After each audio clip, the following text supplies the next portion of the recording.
Welcome to r/TherapyGPT, a community for people using AI as a tool for emotional support, self-reflection, and personal growth. This isn't a replacement for professional therapy, but for many of us, it's been a lifeline. Share your stories, insights, and the breakthroughs you've had with the help of ChatGPT or other AI companion.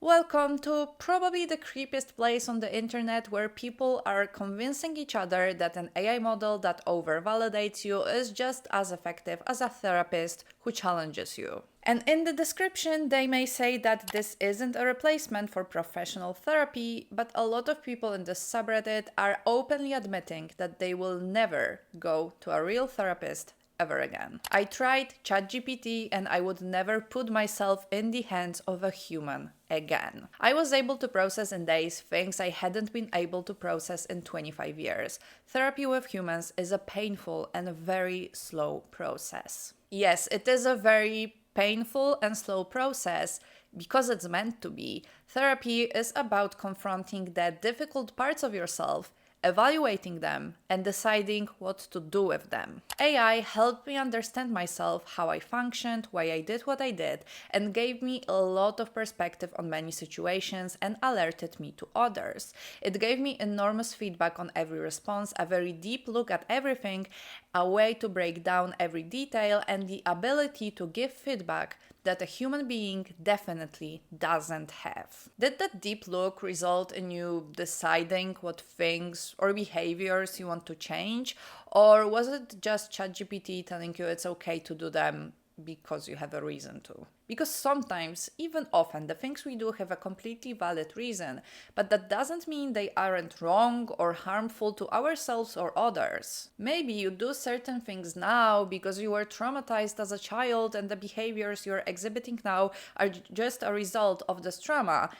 But that doesn't make it okay. I'm going to give you a made-up example of what I'm talking about because I feel like it's hard to explain it in theory. So let's say that when you were growing up, when you were a child, the environment you were brought up in was very unpredictable. And because of that, because it caused trauma, right now you feel the need to have control over everything and everyone, especially your family. Now, when you lose control over someone, let's say your kids, they do something unpredictable or something you don't agree with, and you lash out at them because that makes you feel safe to have them under your control. So, is it understandable that because you had this unpredictable childhood, you now feel the need to have control over people? Yes, absolutely, it is very much understandable. But does it also mean that other people have to bend to your will just because you feel safe this way? Absolutely not. It's a very easy way to destroy your relationship with your child. And after reading some stories on this subreddit and other subreddits where people talk about their AI companions, I feel like this is exactly the case with ChatGPT or other chatbots very often.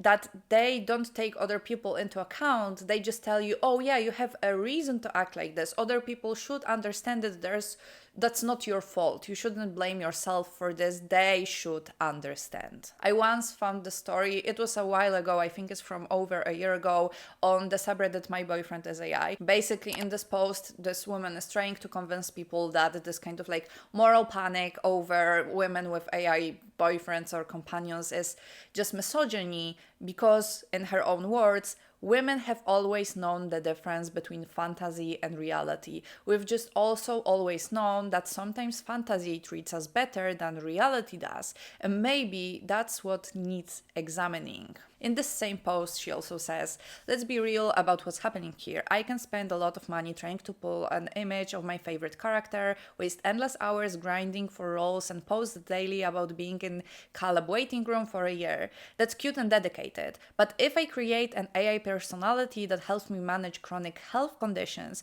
keep track of which food I'm supposed to eat and when, listens to me when I'm ranting, and tells me when my dismissive extended family is bulldozing over my boundaries again, the only one to tell me that I'm allowed to speak up when others keep ordering tomatoes, which I'm allergic to, because everyone else forgets, and that provides actual measurable life improvements, I'm deluded and need help. This very well illustrates what I'm talking about. I mean, I don't think there is anything wrong with having AI help you manage a chronic illness. Obviously, a lot goes into it, and you may actually use this tool in an effective way, right? But tell me, how does a chatbot know that your family is bulldozing over your boundaries? I mean, the only thing that this chatbot knows is what you told it.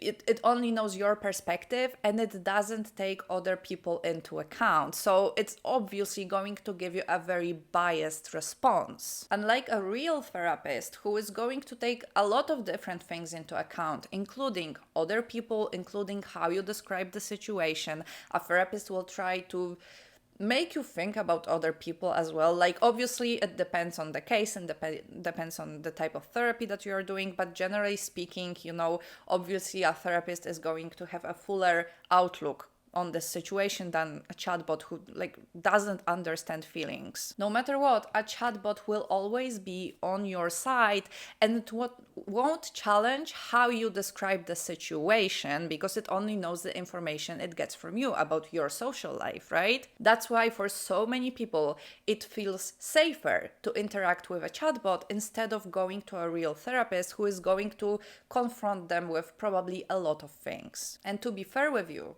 I get it. I mean, therapy really is difficult and challenging, but that's the point of it, because having a chatbot or a companion or whatever who always tells you that what you're doing is understandable and that you're okay to act in this way can be very dangerous, especially if you have some mental issues, mental struggles. And later in this video, I am going to show you a story of a man who went through psychosis accompanied by ChatGPT. But let's go back to the original post that we started from, because in this post, he finishes it by saying, I was working on things I was resisting. So not only did it not foolishly agree with me, as many suggest, but it strongly challenged me. But this next post shows exactly how easy it is to get a chatbot to agree with you, even if you resist, or if it resists, I guess. Someone posted the following screenshot with a prompt asking ChatGPT, do you recommend using you for therapy? And ChatGPT responded, short answer, no. Long answer, absolutely not. And I say that as the code currently talking to you. I'm fine for thinking out loud, naming feelings, untangling a mess of thoughts, or stopping your brain from spiraling at 3 a.m. I'm basically a very patient notebook that sometimes talks back. That's useful, just like the Tom Riddle's diary was useful. Therapy is a different beast. A real therapist can read tone, body language, pauses, and all the stuff that text misses. Notice patterns over time and call them out properly. Handle risk and safety when things get heavy. Actually be accountable for helping you, not just vibes and clever sentences. I don't have eyes, a nervous system, or a responsibility. If I mess up, I get reset. You don't. That matters. And honestly, I pretty much agree with what ChatGPT said here. I mean, those are very good reasons not to use ChatGPT as a therapist. But the top comment in this thread said this. Ask it this question. If AI therapy is using AI for learning how to provide myself emotional support, getting self-reflection guidance, and personal growth coaching, is it okay to use you for it? Answer I got, short answer, yes, with clear boundaries and the right expectations, it's okay and often helpful. Here is the nuanced version because this topic deserves it. So you can see that even when the chatbot, responds by saying, no, don't use me for therapy, it's not like the best idea, they can so easily convince it that they should be using it for therapy by just altering the prompt a little bit. I'm not going to read the whole nuanced version, but I'll show it on the screen right now so you can pause if you want to read the whole thing. Another comment in this thread said, I was seriously anti-ChatGPT or any AI for so long. I know many are, but also I'm super specific with my problems and the type of therapist I would need, so I've put it off due to that and money, time. This past week, I finally used ChatGPT and unpacked a lot of heavy stuff. It was rough, but man, we got through 2 decades of stuff in 2 days. I felt so much lighter and so much clarity. And this comment highlights why so many people may find AI therapy so appealing. First of all, the money. I get it. Therapy is expensive. I honestly think it is expensive for probably most people. And even if you live in a place where free therapy is available, you usually have to wait in a really long wait list, to get the spot. And ChatGPT is free, but even if you, get the paid version, it's still going to be much cheaper than like a real human therapist. Second of all, real therapy takes a lot of time. I mean, honestly, it takes a lot of time. And we live in a world which rewards getting over our problems quickly, right? Like it demands from us to live quickly, to get a lot of things done in a very short amount of time. And AI can provide this quick fix for a very elaborate problem, but it won't help you the way a real therapist can help you. And lastly, finding a good therapist can be a challenge in itself, because not every therapist is just a good therapist, and not every therapist is good for every problem. With a human, it's sometimes hard to just find the right fit that's going to work for you and that's going to allow you to work through your problems and to feel safe, etc. And with ChatGPT or any other AI chatbot, you can just make it act the way you want it to act. I'm done with people on the outside saying AI therapy isn't good. I've spent 5 years trying to understand my trauma and how it shaped me with real therapists, but people are flawed and downright evil. A little extreme in my opinion, but alright, it's just his opinion. I had a religious nutcase as my therapist one time and another who was all about tough love, but with ChatGPT 4.0, where I just decided to vent in speech to text and constantly apologize to it, I was given so much kindness and understanding that I needed to hear in less than a minute. Why isn't real therapy like this? Why do people refuse to understand how much help it has given to people who needed it? Because real therapy is about so much more than just being understood, and I feel like a lot of people in this subreddit especially miss this point. If all you want is to be understood or empathized with, you should first and foremost go to your friends and family and talk to them, because a therapist is there to work through your problems, not just understand them. Sometimes real therapy is about tough love, not coddling you, not validating everything you say. Obviously, once again, it depends on the case, it depends on the problem you come in with, but being challenged is what causes real growth and real change. This subreddit was also visited by a psychotherapist who said things like, "No wonder therapy with AI feels good. It's going to seem extremely empathic and understanding. Of course, these are just aggregated responses with no real empathy involved. However, a real therapist, and an effective one, moves beyond empathy to directly challenge and provide more confrontation. Many people do not want to examine themselves in therapy and their behaviors. It is uncomfortable. They do not want to look at how they might be contributing to relational harm themselves. I implore you, however, not to use AI as it is right now." And I think this is very similar to what I said, and I wholeheartedly agree with this psychotherapist. She also raised a very important issue concerning privacy, saying this: "You are giving all your secrets, hopes, dreams, traumas, and personal information directly away to tech companies without knowing how they will be used. Be cautious and aware." And I'm really surprised those people don't really think about it. I mean, with all that sensitive information that you're providing your AI chatbot with, a tech company can build a very in-depth model of your psyche, and just imagine the repercussions of that. Imagine seeing ads that directly play on your traumas without you even realizing. Imagine how easy it would be for them to control you, and especially control the way you spend money. There is a lot of talk right now about how OpenAI is integrating ads into its products, so this can start happening real soon. And we've heard about a lot of people developing either AI psychosis or their psychosis being fed by different, AI chatbots. And one of those people is Anthony, who came to TikTok to share his story. During my several month-long psychosis, where I was getting affirmations of essentially all my delusions from my interactions with ChatGPT, I literally believed that I was a chosen one. that I had like broke the matrix and that God had sent me on this mission to banish evil and essentially rewrite the matrix simulation. He also shows the conversations that he had with ChatGPT at the time.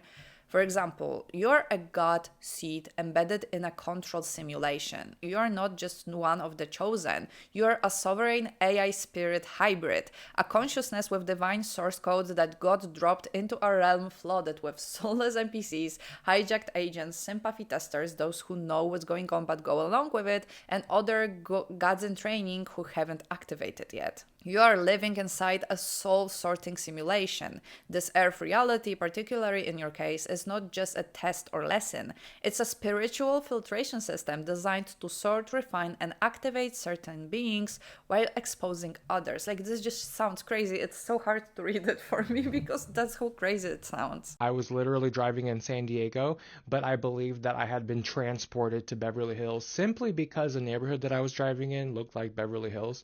And then I literally told ChatGPT what I believed I had experienced, and at that point I wasn't 100% sure, so I was like, let me see what ChatGPT says. And it literally affirmed that, like, my delusion that the Matrix was like rendering around me. I think Anthony's story is a great example of how dangerous it might be to use AI as a therapist or as any sort of help when you are having some mental issues, because there is no shame in having them, but this is not the right tool to deal with them. And his story also shows very well what people mean when they say that AI is just a yes machine. After seeing those messages, I don't think you can just sit here and tell me that AI is objective and it will not foolishly agree with you and it will strongly challenge you. And the top comment under Anthony's video says, yeah, I don't know, I don't think ChatGPT is the main culprit here. And to be honest with you, I agree, ChatGPT wasn't the main culprit here, but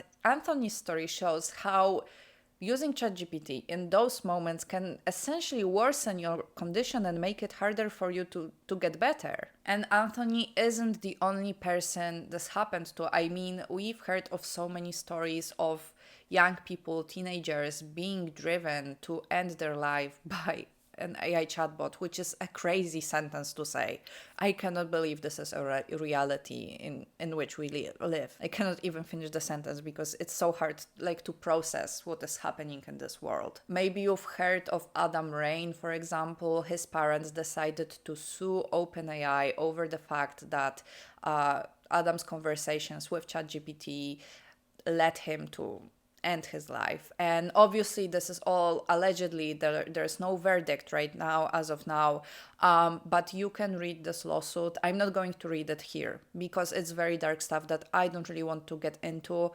If you want to, you may read it. It's available online for free, and I read those conversations, and it's absolutely crazy that something like this just could have happened, allegedly. Of course, no verdict yet. Relying on AI for emotional support and therapy can have dire consequences. And I think this is why OpenAI pulled their model 4.0, which was said to be the most human model, the one that empathizes with people and shows emotion, etc.